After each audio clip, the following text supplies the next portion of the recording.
Assalamualaikum warahmatullahi wabarakatuh. Berjumpa lagi dengan saya Kendar Hermawan. Hari ini kita akan mencoba melakukan instalasi electrical software engineering. Baik anak-anakku sekalian, nanti dicoba di rumah.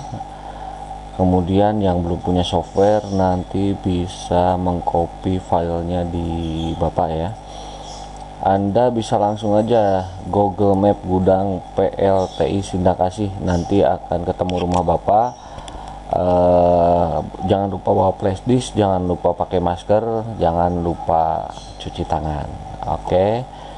Yang perlu kita siapkan adalah softwarenya. Masuk ke Windows Explorer, klik kanan, File Explorer gitu, sama aja ya, atau tekan window dengan huruf E, nanti akan muncul Windows Explorer. Kemudian software yang kita siapkan CX1 ini ya. Nah, pertama yang harus Anda lakukan adalah melakukan instalasi Ultra ISO. Sudah Bapak jelaskan di materi-materi sebelumnya. Silahkan kalian coba lagi buka YouTube-nya. Kemudian kita masuk ke Ultra ISO, mount di drive D ya. Jadi ini untuk membuka file disk image dengan menggunakan Ultra ISO untuk CX1 ini. Baik anak-anakku sekalian, ini yang kita gunakan adalah CX1 versi 433 ya. Oke, ini kemudian kita buka di drive D yang udah ada CX1 nya. Yang ini file-file installer untuk CX1. Oh ya, perlu dijelaskan software CX1 ini juga digunakan untuk membuat program yang nantinya akan kita ekspor ke dalam PLC ya, programmable logic control. Cukup ribet juga ya, karena mungkin udah sedikit ngantuk juga. Jadi PLC sendiri alat kelistrikan yang digunakan untuk controlling secara otomatis menggunakan program ya. Programnya kita buat di CX1 ini. Baik, ini bahan mentahnya. Kemudian cari setup ya, ini tipenya application, jadi tipe filenya application ini yang akan kita install. Setup, klik kanan, run as administrator, tekan yes, pilih bahasanya yang Anda mengerti aja. Kemudian setelah pilih bahasa kita klik OK. Oke, muncul seperti ini. Seperti software-software yang lainnya, next finish saja ya, mudah saja. Ini lisensi agreementnya kita accept, tanda setuju dengan semua aturan yang dibuat. Nah, ini usernya misalkan kan company TITL aja. Lisensinya, nah ini untuk lisensi bisa connect ke internet aja, kita cari misalkan di Opera. Jangan lupa kita harus ingat versi dari softwarenya ya. Misalkan tadi serial number, serial CX1 yang kita gunakan tadi ya, 4.33 versinya, enter. Nah, ini ada kita bisa langsung copy saja di blok, klik kanan copy, bisa langsung nggak, klik kanan paste. Oh, cuman satu-satu ya, kita lihat aja di sini 1600 1600 03 25 7848 5 3 4 1. Oke, seperti itu. Next. Ini kita ada di Asia. Next. Kita program lengkap saja ya, supaya nanti bisa lengkap dengan driver yang dibutuhkan untuk semua versi dari PLC nya. Nah ini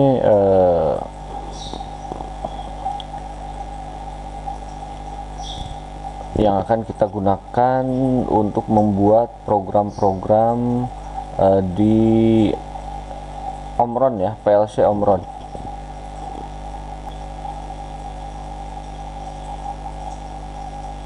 Ini cukup lama proses pengkopian datanya ya, nanti dipotong. Setelah selesai nanti melakukan instalasi software, Anda harus langsung mereset dari window yang Anda gunakan. Nah ini fungsinya untuk mengembalikan file-file setelah melakukan instalasi software. Biasanya berkaitan dengan file DLL ya, dynamic link, yang ada pada Windows. Setelah digunakan pasti ada beberapa yang berubah, sehingga ini membutuhkan restart. Nanti setelah di restart akan muncul shortcut yang ada di desktop seperti ini.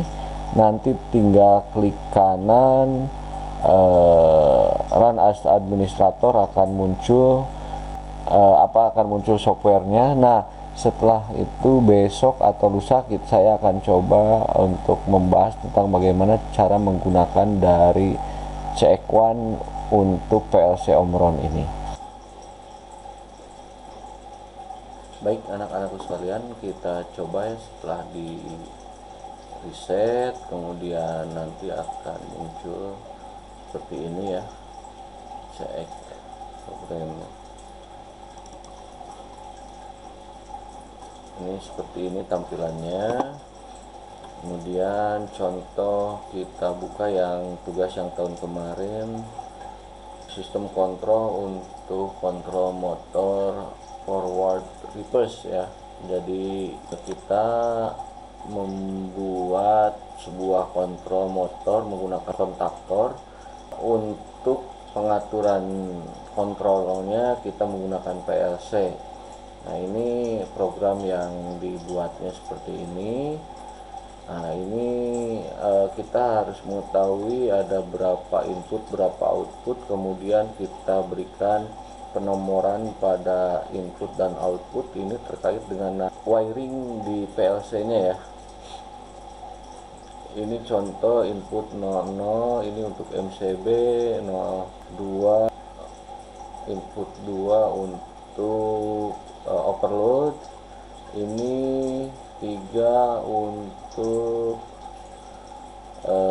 emergency stop, kemudian ini untuk push button stop.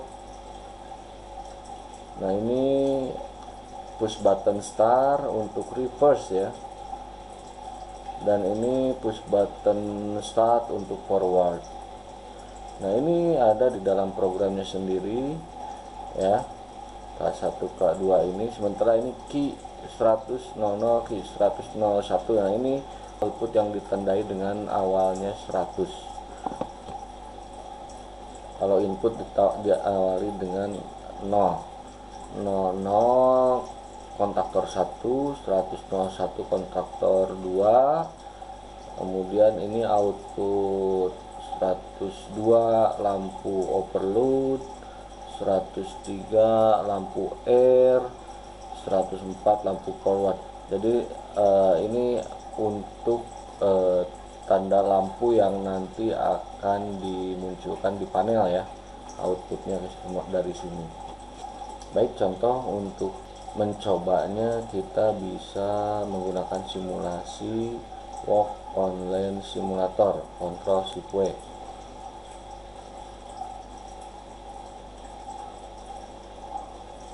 Oke, ini ada dua jenis saklar, ada NO, ada NC ya. Jadi NO ini pada saat diberikan tegangan dia posisinya terbuka atau open. Nah, NC pada saat diberi tegangan dia posisinya normally close. Jadi pada saat normal dia posisi tertutup atau terhubung seperti ini. Kita klik kanan di sini, kemudian kita set on. Nah, ini tanda berwarna hijau menyala, berarti ini ada arusnya di sini ya. Sini ada arusnya, ini ada warna hijau. Nah, MCB berbeda dengan push button. Pada saat dia di on kan dia tidak kembali. Jadi ini dikembalikannya secara manual. Baik, nah ini untuk menjalankan start reverse ini kita set satu di sini atau set on. Nah, seperti ini jangan lupa karena ini push button, pada saat setelah ditekan dia akan kembali ke posisi semula, berarti klik kanan set off lagi. Nah, tapi tetap ini ada arusnya karena ada pengunci K1 di sini. Ada pengunci K1, harus tetap masuk ke sini. Dia juga menyalakan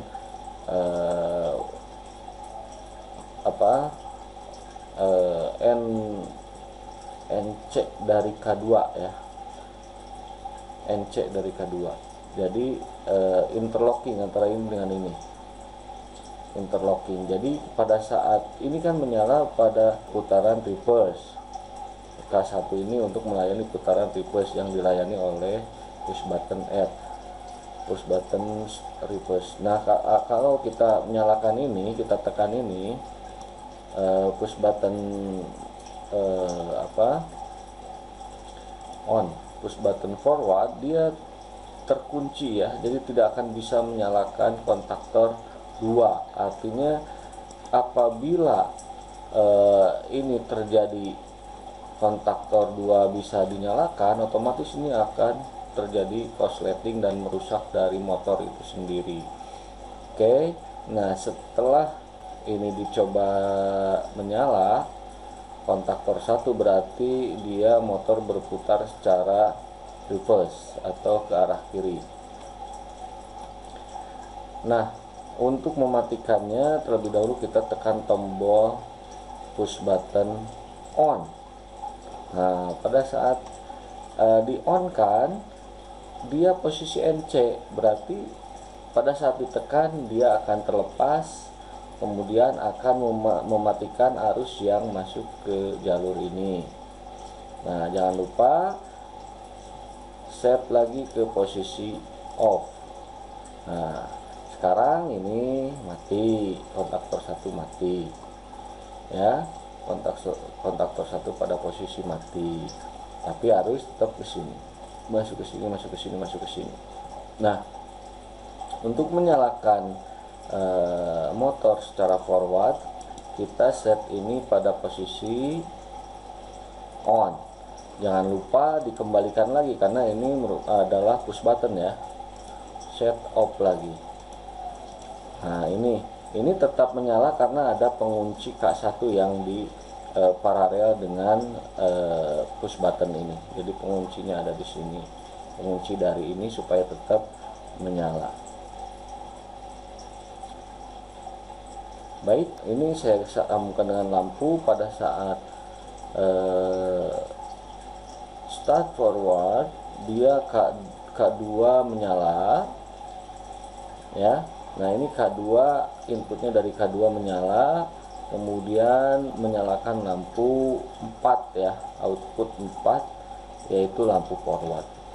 Oke, untuk memberhentikan motor ini, atau kita coba ini, kita start, kita set on.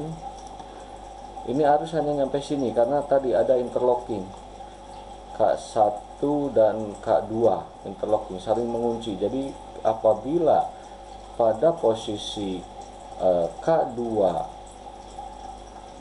dayanya mengalir atau on. Nah, ini K1 tidak akan bisa on ya, karena di sini ada NC-K2 yang digunakan di sini. Oke, paham ya?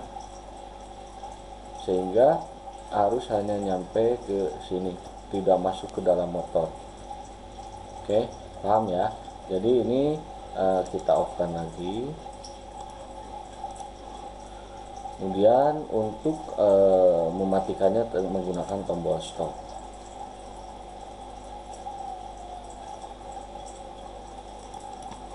Nah, ini mati. Kemudian jangan lupa off-kan lagi. Jadi pada posisi off dia on, pada posisi on dia off. Itu fungsi dari saklar normally close.